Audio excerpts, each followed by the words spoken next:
हे what's up guys, welcome back once again. आज की कहानी की शुरुआत होती है कोरिया के मध्यकाल से, जहां हम उसके राजा को देखते हैं जो कि वहां से भाग रहा है क्योंकि सेना को दुश्मन सेना ने ध्वस्त कर दिया है, जिसके कारण अब वो अपना पूरा खजाना लेकर समुद्र के रास्ते से भाग रहा है। लेकिन भाग कहाँ रहा है ये हमें नहीं बताया गया और ना ही ये बताया गया कि वो खजाना लेकर अपनी मंजिल तक पहुंचा भी या फिर नहीं। लेकिन आप दिक्कत मत लीजिए, कहानी के अंत में आपको इसका जवाब जरूर मिल जाएगा। फिलहाल अब आ जाते हैं आज के समय में, जहां हम कुछ चोरों की टोली को देखते हैं जिन्हें सजा के तौर पर समुद्र के बीच में ऐसे ही छोड़ दिया गया है ताकि वो भूख और प्यास से मर जाए। उनका सरदार मुंशी अपने लोगों से कहता है कि अब उसका समय करीब है क्योंकि उन्हें बिना खाने के कई दिन हो चुके हैं और ऐसे में जिंदा रहना असंभव है। पर दोस्तों, उनकी किस्मत अच्छी थी कि कभी वहां पर एक पायरेट्स का शिप आ जाता है जिसकी कैप्टन एक लड़की होती है, जिसे इन लोगों को देखकर इन पर तरस आता और इसीलिए इन्हें अपने ऊपर शिप पर बुला लेती है। खाने को खाना देती है। फिर कुछ इस तरह से दिन, महीने और साल बीत जाते, लेकिन अब एक ही खाना हर दिन खा खाकर उन चोरों में से एक चोर घबरा जाता है और एक से कहता है कि आखिर तुम लोग लुटेरे हो या फिर बेवकूफ, क्या तुम लोग एक ही खाना खाकर तंग नहीं आ जाते? वो लुटेरा कहता है कि हम असल में सिर्फ जापानी जहाज़ों को ही लूटते हैं। जो सुनकर वो चोर कहता है, यही तो तुम लोगों की सबसे बड़ी गलती है। ऐसे में तुम हमेशा यही समुद्र में ही भटकते रहोगे, कभी कुछ हासिल नहीं कर पाओगे। इतना कुछ कहकर उस खाने को डेक पर वो फेंक देता है, जिससे कि येरांग देख लेती है और गुस्से में पूछती है कि ये खाना किसने फेंका। वो चोर सीना चौड़ा करके कहता है कि मैंने। इतने में मुंशिन बीच में आकर बात को ठंडा करता है क्योंकि उसे अच्छे से पता है कि ये शिप येरांग का है, वो ही उसकी कैप्टन है, इसीलिए उसकी बात माननी पड़ेगी वरना वो अपने लोगों से उन्हें मरवा देगी। इतने में इन्हें दूर से आता हुआ एक जापानी जहाज दिखाई देता है जो देख ये लोग बहुत खुश होते हैं क्योंकि अब इन्हें मौका मिलेगा उसे लूटने का। हर कोई अपनी तरफदारी करता है कि वो ये लूटेगा, कोई कुछ लूटेगा, पर सिर्फ मुंशिन था जो बोलता है कि वो अकेले उस जापानी जहाज पर जाएगा और सभी को मार गिराएगा क्योंकि उसे तलवारबाजी बहुत अच्छी आती है। उसकी ये बात सुन येरांग हंसने लगती, लेकिन उसने उसे एक मौका दिया। कहा कि ठीक है, तुम पहले जाओ। अब जहाज करीब आया तो उसने उस पर छलांग मार दी। फिर शुरू कर दिया उसने अपना कर्तव्य और बता दिया कि सच में उसे तलवारबाजी अच्छी आती है। इतने में येरांग और उसके बाकी के लोग भी उस जहाज पर कूद पड़े और सभी को मार गिराया। लेकिन जब इन्होंने उसकी तलाशी ली तो एक फूटी कौड़ी उन्हें उस जहाज पर नहीं मिली, जिससे सभी के चेहरे मायूस हो गए क्योंकि उन्होंने काफी दिन बाद इस जहाज को अपनी तरफ आते देखा था। अब न जाने कब ये मौका दोबारा हाथ लगेगा, पर इनके पास तो खाना भी कुछ नहीं है। इसीलिए येरांग उन आदमियों से गुस्से में पूछती है कि आखिर वो बिना खाना और पानी के समुद्र में कर क्या रहे थे। तब उसमें से एक बच्चा उठकर बताता है कि दरअसल वो लोग एक खजाने की तलाश में थे जो आज से कई साल पहले इसी समुद्र के किसी कोने में खो गया। यहाँ उसी कोरियन राजा के खजाने का जिक्र हो रहा था जो उस जहाज में लदा हुआ था। उस बच्चे ने बताया कि वो लोग रास्ता भटक चुके हैं, इसीलिए अब उन्हें समझ नहीं आ रहा है, पर हमें मत मारो। तब येरांग एक सौदा करती है, उन्हें जान के बदले उन्हें उस खजाने के नक्शे को देना होगा। तो वो मान गए क्योंकि जान से बड़ा अनमोल कुछ भी नहीं होता। अब नीचे आने पर येरांग कुछ लोगों के साथ बैठकर बातें करती है और फिर उस नक्शे को खोला जाता है। उसे देख सभी के अंदर एक लालसा पैदा होती है, काश उन्हें ये मिल जाए। ऐसा ही कुछ येरांग के मन में भी आता है, काश जिस खजाने के बारे में उन जापानियों बताया था अगर वो मिल जाता तो उसकी किस्मत बदल जाती।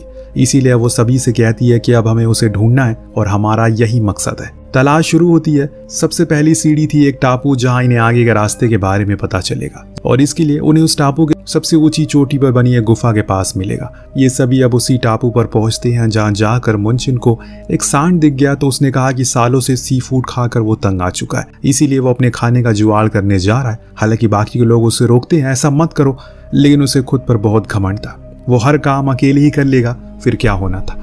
उसी घमंड ने उसे ले डूबा। वहां सिर्फ एक सांड नहीं बल्कि पूरा झुंड था जिसके बीच वो अकेला पड़ा फंस जाता है। ये तो उसकी किस्मत अच्छी होती है कि वो नीचे गिरने से बच जाता, लेकिन यहाँ उसकी किस्मत कुछ ज्यादा ही अच्छी होती है। जैसे ही वो नीचे गिरा वो लटक जाता है एक पेड़ पर जिसके सिराने एक हाथी का दांत गड़ा था।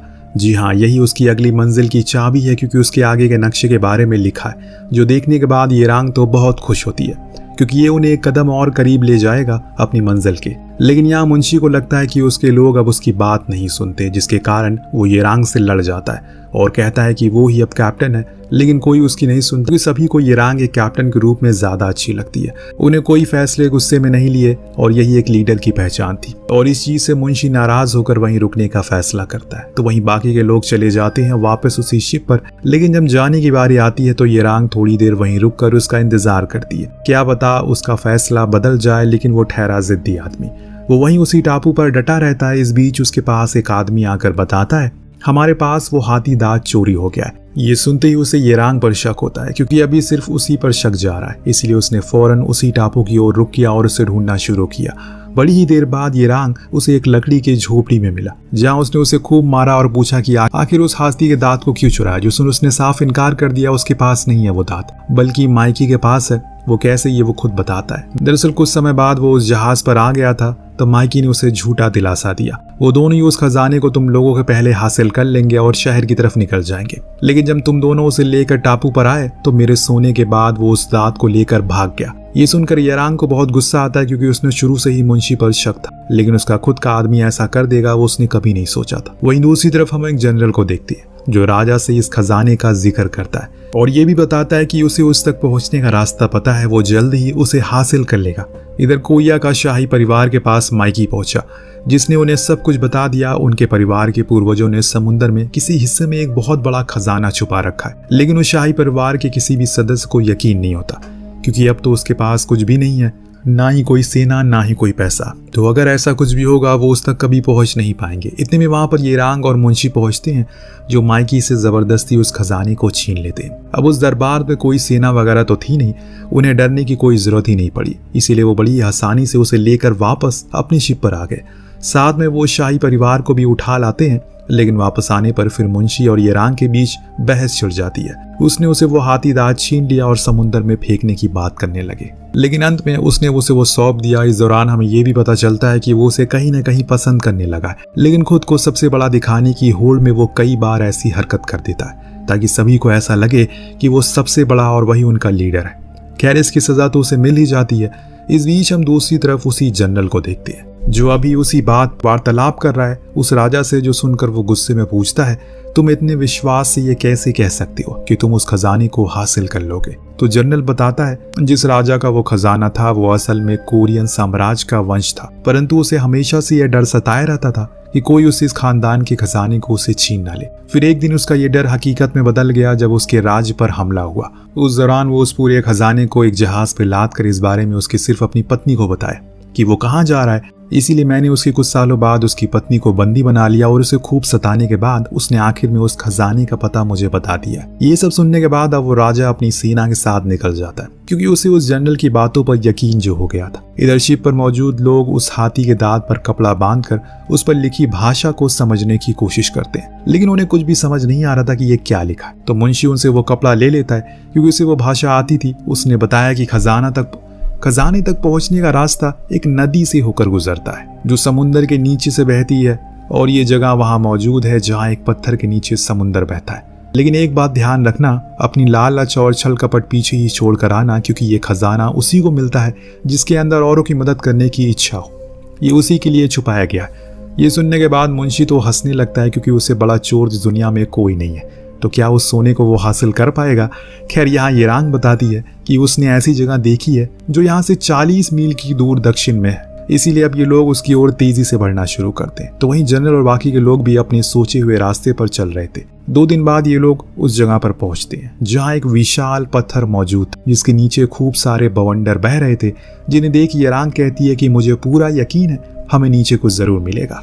इसीलिए एक एक करके ये लोग खुद नीचे कूदना शुरू करते हैं, जहाँ इन्हें खूब सारी जेलीफिश नजर आती है जो एक रोशनी की ओर बढ़ रही थी। इसका पीछा करने पर ये लोग एक सुराख के बाहर आ जाते हैं। ये असल में एक गुफा थी, जहाँ इन्हें पूरा यकीन था कि कुछ न कुछ तो जरूर, लेकिन बहुत देर तक खोजबीन करने के बाद भी इन्हें कुछ हासिल नहीं होता, जिससे सभी नाराज हो जाते हैं। तभी मुंशी के बाल हवा में हिलते हैं और उसे पता चल जाता है कि उस गुफा के पार भी कुछ है, लेकिन वो इसके बारे में किसी को कुछ बताता नहीं, बल्कि उल्टा येरांग का मजाक बनाना शुरू करता है, ये कहकर कि वो कैसी लीडर है, उसने खुद की लोगों की जान जोखिम में डाल दिया। वो खूब उसकी बेइज्जती करता है, जो येरांग का एक साथी को बर्दाश्त नहीं होती।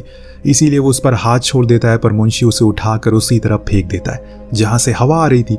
अब उसके टकराने से वहां का रास्ता खुल जाता है और इसके अंदर एक लंबी गुफा थी, जो सदियों पुरानी होने के कारण अब कमजोर हो पड़ी थी। इसीलिए इन्हें सतर्क रहना होगा, क्योंकि वो किसी भी समय गिर सकती है। अब दूर जाने पर इन्हें कुछ संदूक मिलते हैं, जिसे खोलने पर सभी के चेहरे पर खुशी से लाल हो जाते हैं, क्योंकि उसमें भरा था बेशुमार चांदी।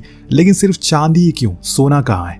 यही सवाल मुंशी के दिमाग में था। जो उसे तो ये पता चल गया था कि सोना यहाँ है ही नहीं, सिर्फ है तो चांदी। इतनी में अचानक कोई इन पर हमला करता है, जिससे कि वहाँ कई बार जोरदार धमाका होता है और इनमें कुछ भी साथी घायल भी हो जाते हैं। ये काम दोस्तों जनरल और उसकी सेना का था, जो यहाँ तक पहुंच चुकी है और अब इन्हें उस हाथी दांत को छीनना चाहती है, लेकिन येरांग और बाकी के लोग ऐसा करने नहीं देते। इस बीच जब जनरल पहली बारी मुंशी को देखा तो पहली नजर में उसे पहचान जाता है, क्योंकि उन दोनों का एक पुराना अतीत जो है। दरअसल दोस्तों एक ही सेना में ये पहले थे, ये सच। वहीं से मुंशी ने तलवारबाजी सीखी, पर उसके लड़ने के तरीके अलग थे। वो ऐसे लोगों को बेवजह नहीं मारता, पर वहीं जनरल वो अपनी ताकत के बल दिखाने के लिए किसी को भी मार सकता है। इसीलिए मुंशी ने वो सेना छोड़ दी। अब प्रेजेंट के टाइम में अभी वो दोनों लड़ रहे, तो वहीं बाकी के लोग अपनी शिप पर लौट आए, लेकिन वो लोग गए नहीं थे, बल्कि मुंशी के इंतजार में थे। इस बीच अब मुंशी को देख पाते हैं, जो आखिर में जनरल से हारने लगता है और इसीलिए खुद को ही उसी चांदी के संदूकों से बांध कर पानी में कूद जाता है। पर उसके पीछे पीछे जनरल भी कूद गया, लेकिन सांस न आने की वजह से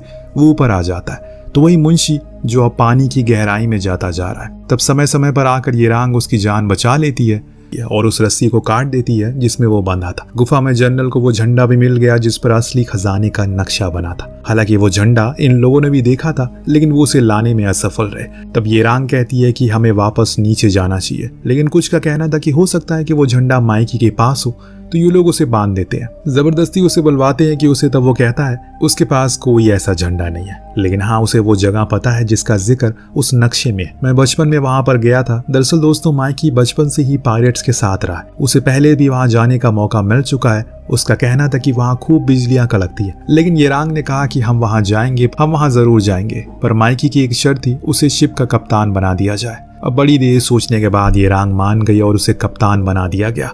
उसने सभी के लिए खाना भी बनवाया और खाना किसी गोबर से कम नहीं था। पर मुंशी को उस गोबर में भी फूल नजर आता है, क्योंकि वो उसके प्यार में अंधा जो हो गया था। लंबे सफर के बाद ये लोग उस जगह पर फाइनली पहुंच जाते हैं और जैसे ही माइकी ने कहा ढेर सारी बिजलियां गिरती है, यह असल में वैसा ही था। ये जगह किसी डरावने सपने से कम नहीं थी। लगातार बिजलियों के गिरने की वजह से उनके शिप पर काफी नुकसान होता है। तो वहीं जनरल भी अपने लोगों के साथ आगे बढ़ रहा था, लेकिन उसने अपनी शिप पर पतंगे बांध रखी थी, जिससे वो बिजलियां उस पर नहीं गिर रही थी। खैर अब ये लोग समुद्र किनारे उस टापू पर पहुंचते, जहां मुंशी माइकी को ताना मारते हुए पूछता है कि कप्तान अब हमें क्या करना होगा, पर उसे तो कुछ समझ नहीं आ रहा था। इस बीच वो येरांग को देखता है कि दूर पर एक पहाड़ी पर लगातार बिजलियां गिर रही है, तो हो सकता है कि वहीं पर कुछ होगा, और इसीलिए मुंशी खुद अकेला ही ऊपर जाने का फैसला करता है। इधर माइकी के फालतू ऑर्डर से सब परेशान हो चुके थे, लेकिन अंत में वो एक काम की चीज देख लेता है। उसे देखा कि पेंगुइन अपने मुंह पर एक सोने की बिस्किट को दबाए हुए कहीं जा रही है। ये चीज उसने औरों को भी दिखाई और देख हैरान हो गए। इस बीच मुंशी जो कि ऊपर पहुंच चुका है, जहां उसने देखा कई सारे भाले गड़े हुए, उसी पर वो बिजलियां बार बार गिर रही हैं। इतनी में वहां पर जनरल और उसके लोग आते हैं, तो वो वहीं छुप जाता है। लेकिन जब जनरल उन भालों को देखता है तो उसे उस पर कोरियन साम्राज्य का झंडा नजर आता है, जो देख वो समझ गया कि इसी के नीचे वो चीज है जिसकी उन्हें तलाश है। लेकिन इससे पहले वो भाले को निकाले, वहां पर तेज तेज बिजलियां गिरती है, जिसमें कई लोग मारे जाते हैं। फिर भी वो उस भाले को निकाल लेता है, फिर उसके नीचे खोदना शुरू करता है और इस दौरान उसे एक ताबूत मिला, जिसे खोलने पर सिर्फ एक ड्रैगन फेस था। उसमें तभी एक सिपाही की नजर मुंशी पर पड़ जाती है। वो उस पर तीर चलाने लगता है, जिसे बचाने के लिए वो नीचे गिर पड़ा। उधर माइकी पानी में गिर गया उस पेंगुइन को बचाने के चक्कर में। तो यहाँ अफरा तफरी में वो मास्क पानी में गिर पड़ता है, जहाँ पहले से माइकी मौजूद। उसी के हाथ वो मास्क भी लग जाता है, परंतु तभी उसकी नजर पड़ी अपने सामने एक गुफा पर, जो हूबहू उस मास्क की तरह थी, जिसका मतलब साफ था कि इसी के अंदर वो बेशकीमती खजाना है, जिसे कि इतने समय से ये ढूंढ रहे थे। अभी कहानी खत्म नहीं हुई दोस्तों, असली मजा तो अब आएगा, क्योंकि अब माइकी के हाथ वो जहाज लग चुका है, जो कि पूरा सोने से भरा था। ये वही जहाज था जिसे कोरिया के राजा ने यहाँ पर छुपाया था। पर अभी ऊपर उन दोनों की लड़ाई खत्म नहीं हुई। काफी देर एक दूसरे से लड़ने के बाद आखिर में मुंशी चालाकी से जनरल को बिजली के झटके से मार गिराता है और खुद इस जंग को जीत जाता है। सभी लोग नीचे आ गए, जहां इन्होंने अपनी जीत का जश्न मनाया और साथ में उस खजाने के मिलने का भी, क्योंकि ये सभी करोड़पति बन चुके हैं। इनके पास अब इतना सोना है कि ये कई पुश्त बैठकर आराम से खा सकते हैं। इस बीच मुंशी और येरांग किस भी कर लेते हैं, जिसे वहां मौजूद सभी को पता चल जाता है कि वो दोनों एक दूसरे से प्यार करते हैं। और कुछ इस तरह से ये कहानी यहीं पर खत्म होती है। आपको कहानी कैसी लगी हमें कमेंट करके जरूर बताएगा। मिलते हैं अगले वीडियो में। Thank you so much watching. Peace out.